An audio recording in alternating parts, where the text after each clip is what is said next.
Almost yesterday, Ethereum processed massive institutional ETF flows while hitting a new all-time high, nearing 5K. And today, Solana's handling 4.5 billion in DEX volume, with retail going absolutely insane. Both chains are pumping, both communities are screaming victory. But here's what happened when I actually ran the numbers on upgrades, adoption metrics, and market positioning, and one clear pattern emerged. The winner isn't who's loudest on crypto Twitter, it's who's quietly building the infrastructure that survives the next bear market. And in addition to doing a deep dive on the ETF inflows, as well as technical challenges that each chain faces, I'll also be telling you about a project I just launched, which chain I launched that project on and why. And I'm very excited about that project because it's not just a token, it's also an NFT community with rewards for holders and users, and even has in-person events. And my holdings are being used to fund a private foundation, which will be used to make grants to nonprofits that you, as a holder, get to vote on. My ultimate goal essentially being to become a podcaster for nonprofits that's also embedded in the Web3 community. And fundamentally speaking, this project was primarily created with the intention of creating a community that gives people a voice and makes real world changes. But we'll cover more on that later. So that being said, let's dive in. ETF inflows and institutional allocations have been a major driver for ETH in recent months, according to market reporting. And when you dig into the actual data, you'll see that institutional money and retail money are betting on completely different games here. And the truth is that most people have no idea what's actually happening behind the scenes. Here's the setup.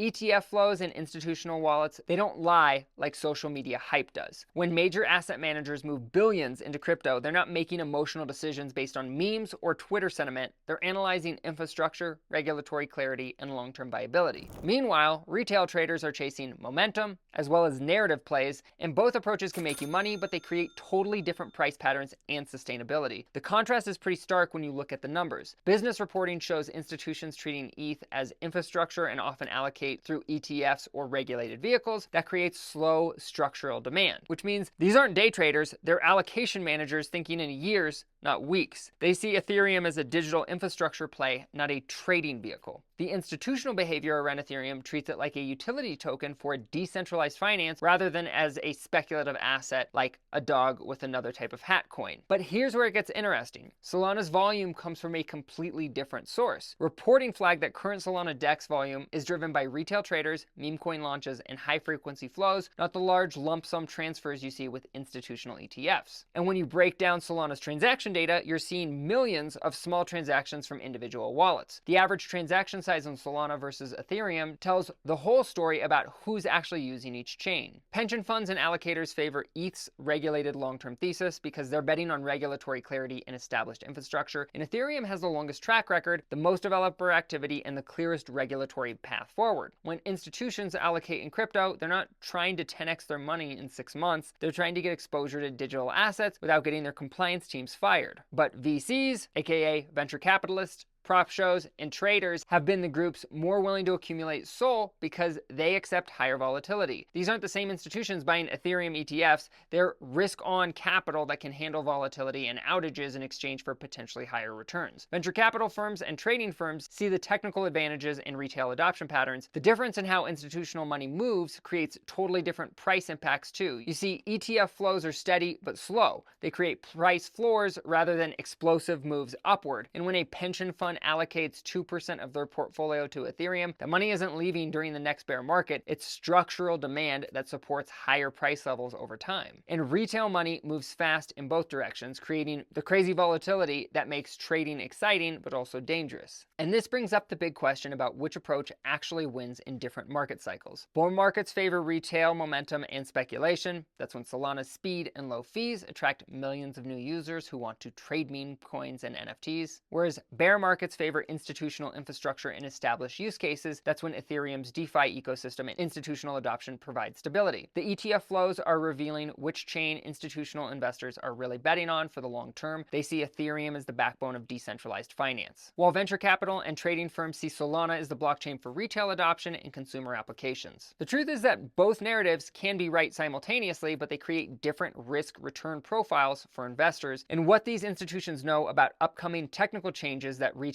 doesn't is where this analysis really gets interesting. You see, while money flows reveal current positioning, both chains are simultaneously racing to solve their biggest technical weaknesses, which for some have been glaring. And we'll talk about the upgrade arms race that's happening shortly. But if you're enjoying this content so far, please hit the like button for the algorithm and consider subscribing to the channel if you found this content helpful. We put out daily and weekly videos on the latest in crypto and Web3, and it's a free way you can show support, and it is much appreciated. And if you want the fastest updates, you can follow me on Twitter at Howard Binder for quick updates, comments on price action, and the latest gem picks as they come out. Now, the truth about the arms race is that Ethereum's development team just shipped their biggest technical changes since ETH 2.0 when they switched to proof of stake, while Solana's engineering rapid fire fixes to stop the reliability memes, and these competing approaches are about to determine which chain actually wins the cycle. You see, MarketWatch reports that Pectra is Ethereum's largest upgrade since 2022 and aims to make Ethereum faster and cheaper to use. And this isn't just marketing hype. These are fundamental changes to how the blockchain operates. Ethereum's trying to get faster and cheaper while maintaining security and decentralization. Meanwhile, reporting and community discussion show Solana is prioritizing reliability and validator improvements to address past outages. That iterative approach reflects the chain's fast shipping philosophy of fixing problems as they emerge. And here's where the strategies get really different though. Many analysts and market commentators argue that layer 2 scaling solutions and upgrades reduce Ethereum's historic speed and fee disadvantage. That's part of the institutional thesis backing ETH. When you combine Ethereum's base layer security with layer 2 speed through rollups like Arbitrum and Optimism, you're getting infrastructure that institutions can actually trust. Solana's speed advantage becomes less of a selling point when Ethereum can match performance through rollups while maintaining better decentralization. And the timeline differences between these upgrade strategies tell you everything you need to know about each chain's philosophy. You see, Ethereum takes a methodical approach. They test everything extensively. They implement changes gradually, and they prioritize not breaking existing infrastructure. That's why their upgrade schedules span years with specific milestones. Solana, on the other hand, which I like, uses a different approach, more of a rapid iteration. They ship features fast, fix problems as they emerge, and prioritize moving quickly over perfect stability. Which upgrade strategy actually survives market volatility comes down to user behavior and developer preferences. Institutional users want predictable, stable infrastructure, even if upgrades take longer. Retail users want fast, cheap transactions, even if the network occasionally has issues. Both approaches can succeed, but they serve different market segments with completely different risk tolerances. The technical improvements happening right now are setting up different competitive positions for each chain, but here's what most people miss. Later, I'll show you which upgrade timeline matters more to institutions versus retail traders. The real question isn't which chain has better technology on paper, it's which one people are actually choosing to build on and transact with every single day. Everyone talks about price action, but when I looked at who's actually using these chains day to day, the data tells a completely different story. You know how crypto Twitter makes it seem like it's all about speculation and trading? Well, I went through the actual usage metrics, transaction patterns, and real-world adoption data, and what I found is that Ethereum and Solana aren't even competing in the same game. They're serving totally different users for completely different purposes, and most people have no clue what's really driving adoption on each chain. You see, real usage metrics reveal which chain is winning the adoption battle beyond all of the speculation and hype. Transaction count, active wallets, total value locked, daily active users, these numbers don't lie like social media sentiment does. When you dig into who's actually using these blockchains and what they're doing with them, you get a clear picture of which chain has a sustainable adoption versus which one is riding temporary momentum from speculation. And the contrast between DeFi dominance on Ethereum and DEX volume explosion on Solana is pretty shocking when you see the actual numbers. Ethereum still holds the majority of total value locked in DeFi protocols. We're talking hundreds of billions in lending platforms, yield farming,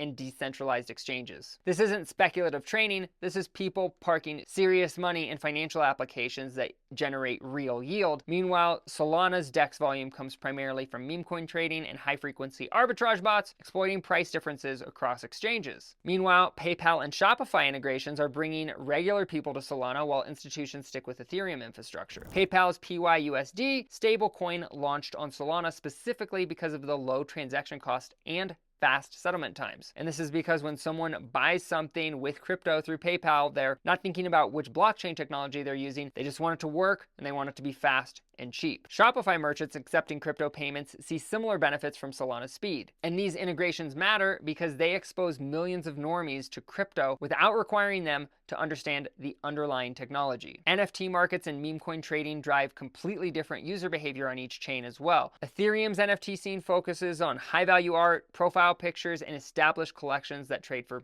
thousands of dollars, some even millions. But Solana's NFT activity centers around gaming, assets, utility tokens, and lower price collections that regular people can afford. The meme coin explosion on Solana brings in a ton of new users who are all gambling small amounts rather than making serious investments. Both patterns create network activity, but they represent different types of long-term value. Stablecoin usage patterns reveal what most people ignore, but institutions care about most. USDC dominates on Ethereum with massive volumes flowing through DeFi protocols, institutional treasury management, and cross-border payments. The average USDC transaction on Ethereum represents serious money movement. You're talking about businesses paying suppliers, institutions managing liquidity, and traders moving a substantial amount of capital. But Solana's stablecoin activity includes lots of small transactions from retail users buying meme coins and making micropayments. And transaction count doesn't tell the whole story because value transferred matters way more than just the raw numbers. You see, Solana processes millions more transactions than Ethereum, but when you look at the dollar value per transaction, Ethereum wins by a massive margin. A blockchain that processes a million $1 transactions isn't necessarily more valuable than one that processes 1,000 transactions worth $10,000 each. The economic activity matters more than the raw throughput. And whether retail adoption or institutional adoption drives longer-term success depends on your investment timeline and risk tolerance. Retail adoption creates explosive growth during bull markets, but it disappears quickly during bear markets, while institutional adoption builds slower but provides stability during downturns. This is because that money sits in a fund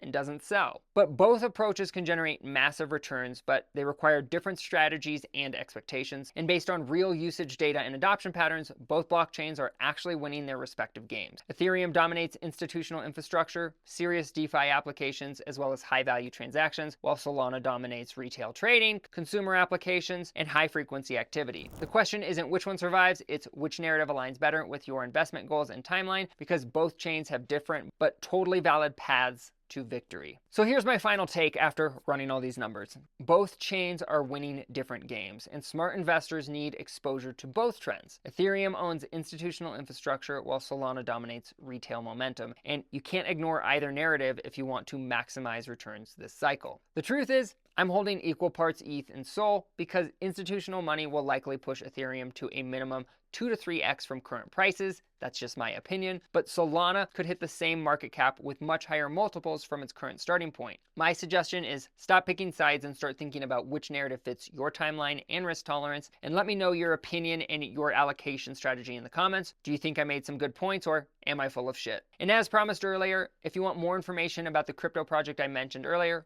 HODLAY, there's a video popping up on the screen right now that you can watch that covers that in detail, and it also does a deep dive on its tokenomics, how it works, the thesis behind it, and where you can buy it. And there's also a link in the description for your convenience that will take you to all of our socials for HODLAY. So we hope you found this content helpful. Peace.